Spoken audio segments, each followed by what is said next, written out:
ઘોઘંબા કાટુ વિસ્તારની અંદર આમ આદમી પાર્ટી ગુજરાત જોડો જનસભા અંતર્ગત એટલી બહોળી સંખ્યામાં આપ સૌ દૂર દૂરથી પધાર્યા છો અને સાથોસાથ આ કાર્યક્રમમાં મંચ ઉપર બિરાજમાન જે વ્યક્તિએ આ દેશના વડાપ્રધાન નરેન્દ્ર મોદીની પણ ઊંઘ હરામ કરીને રાખી દીધી એવા ડેડિયાપાડાના ધારાસભ્ય આદિવાસી સમાજના સાવજ એકવાર ચૈતરભાઈ વસાવા માટે જોરદાર તાળીઓ. એવા જ યુવાનોના પ્રેરણા સ્ત્રોત, યુવાનોના આદર્શ, યુવાનોના માર્ગદર્શક જેઓએ ગુજરાતના વિદ્યાર્થીઓ માટે જેલની અંદર પણ ગયા, રોડ રસ્તાથી લઈને ખૂણે ખાંચરે વિદ્યાર્થીઓ માટે આંદોલન કરીને એમના હક અધિકાર અને ન્યાય માટેની લડત લડી એવા યુવરાજસિંહ જાડેજા સાહેબ માટે પણ એકવાર જોરદાર તાળીઓ થઈ જાય. એવા જ પંચમહાલ જિલ્લાના પ્રમુખ પ્રવીણભાઈ અને સાથોસાથ મંચ ઉપર બિરાજમાન તમામ નામી અનામી મહાનુભાવો, મહેમાનશ્રીઓ, સંતશ્રીઓ તમામના ચરણોમાં નતમસ્તક વંદન કરું છું અને મોટી સંખ્યામાં મારી સામે પધારેલા આદિવાસી સમાજના લોકો, બક્ષીપંથ સમાજના લોકો, ઓબીસી એસસી એસટી સમાજના લોકો, મારા ખેડૂતો, મારા પિતા તુલ્ય વડીલો, મારી માતૃશક્તિ ભાઈઓ બહેનો બાળકો અને ખાસ કરીને મારા સાવજો જેવા યુવાનો ઉપસ્થિત છે ત્યારે બ્રિજરાજ સોલંકીને આપ તમામને આ પરિવર્તનની લડાઈમાં, ખેડૂતોની લડાઈમાં તહે દિલથી આપ સૌનું હું ક્રાંતિકારી સ્વાગત કરું છું, આપનો ખૂબ ખૂબ આભાર કરું છું. સાથોસાથ ભારે જહેમત ઉઠાવીને આમ આદમી પાર્ટીની જે ટીમ છે એમણે એટલી મોટી સભાનું આયોજન કર્યું, એમની માટે એકવાર જોરદાર તાળીઓ થઈ જાય.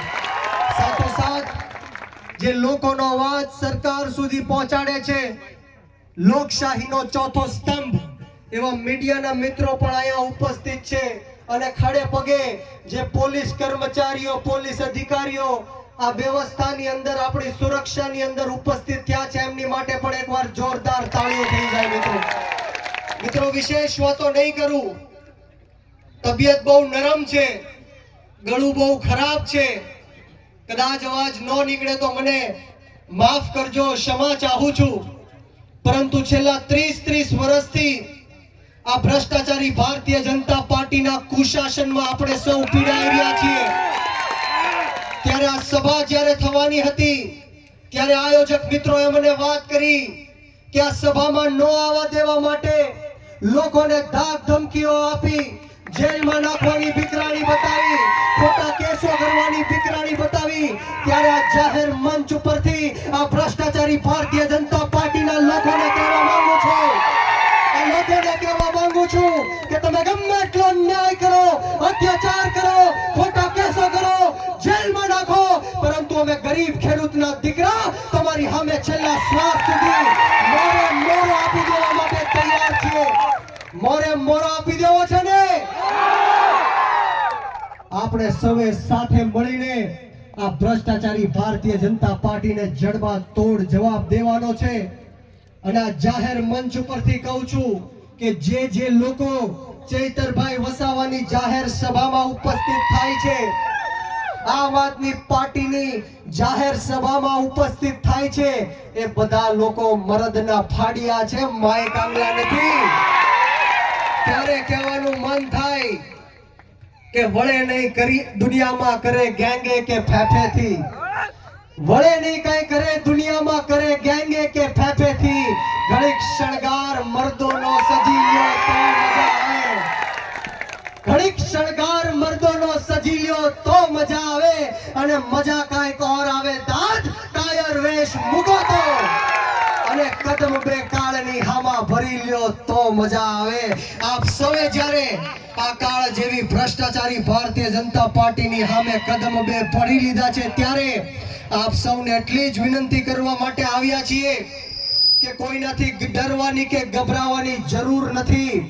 આમ આદમી પાર્ટીનો બેઠેલો એક એક નેતા મોતને મુઠ્ઠીમાં લઈને ફરે છે. તમારી માટે મોતનું કફન બાંધીને નીકળેલો વ્યક્તિ છીએ. અમે સૌરાષ્ટ્રની અંદર હાવજોના હેઠા પાણી પીને મોટા થયા છે. આ મોદી કે શાની જેલથી અમે ડરવાના નથી. આ દેશ ડોક્ટર બાબા સાહેબ ભીમરાવ આંબેડકરના સંવિધાનથી ચાલવા વાળો દેશ છે.